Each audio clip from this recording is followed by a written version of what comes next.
connu ici la création de l'homme avec dans le monde de Dieu, dans l'esprit de Dieu.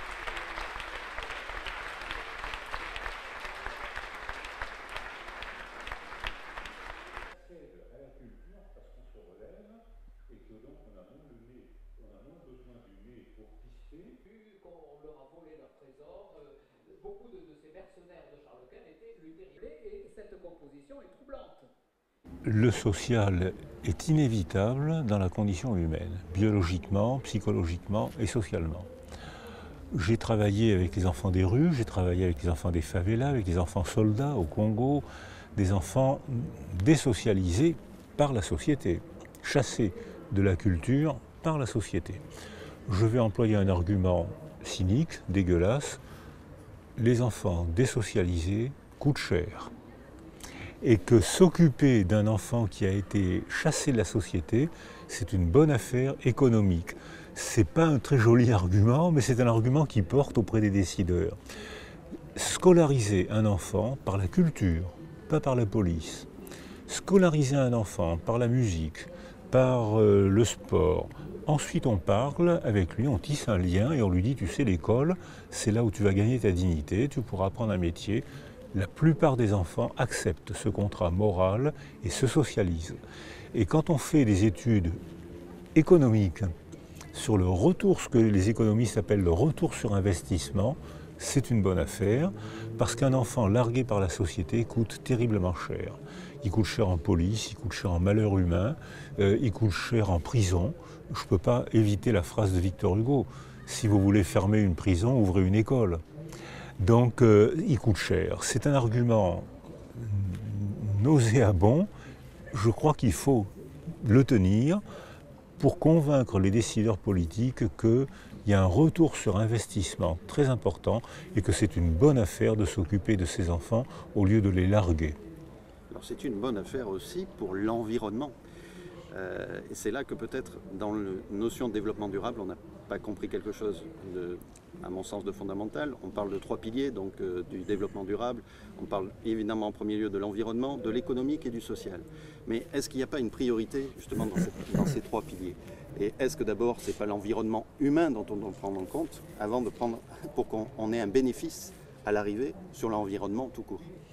Alors, dans les raisonnements anciens de une cause provoque un effet, on cherche la cause de nos malheurs. Et on s'est rendu compte que chacun trouve sa cause de son malheur et qu'il y en a plein. Alors que maintenant, on raisonne en termes systémiques. Si on agit sur un des 3 piliers, on modifie les autres. Or, notre environnement, et c'est optimiste, parce que ça veut dire on peut commencer par agir sur un de ces 3 piliers pour déclencher un processus qui va améliorer le système dans son fonctionnement. Alors, notre environnement humain aujourd'hui, il est écologique, mais maintenant la technologie fait partie de l'écologie. C'est-à-dire que la technologie modifie notre environnement physique, climatique, l'eau, les animaux. Les animaux sauvages n'ont plus le même comportement depuis qu'on a modifié la biosphère. Depuis que l'urbanisme s'étend, les animaux n'ont plus peur de l'homme. Et on voit des animaux attaquer les hommes alors qu'avant ils les évitaient ou ils les fuyaient. Donc on a la technologie qui est le triomphe de l'esprit humain. Quoique des animaux commencent maintenant à faire des outils, mais ils ne savent pas encore les commercialiser. Donc, mais le jour. Donc ça veut dire que la technologie qui est le triomphe de la condition humaine est en train d'altérer la condition humaine. Alors là, il ne s'agit pas de renoncer à la technologie, il s'agit de... Vous ne pouvez pas me citer un seul progrès sans effet secondaire. On découvre la pénicilline, c'est un progrès. On en donne trop, il y a des effets secondaires. On découvre les césariennes, c'est un progrès. On en fait trop, il y a des effets secondaires. Les régulateurs, les médicaments, le sprint économique, c'est un progrès. Il y a des effets secondaires terrifiants.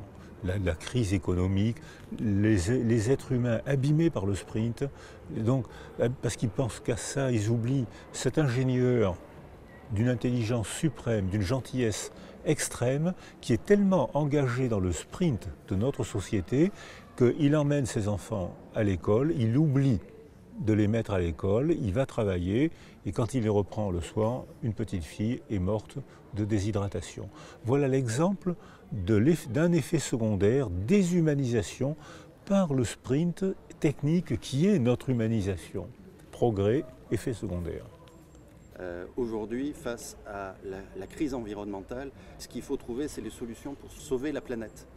Et c'est un contresens, puisque ce n'est pas la planète qu'il faut sauver. C'est-à-dire que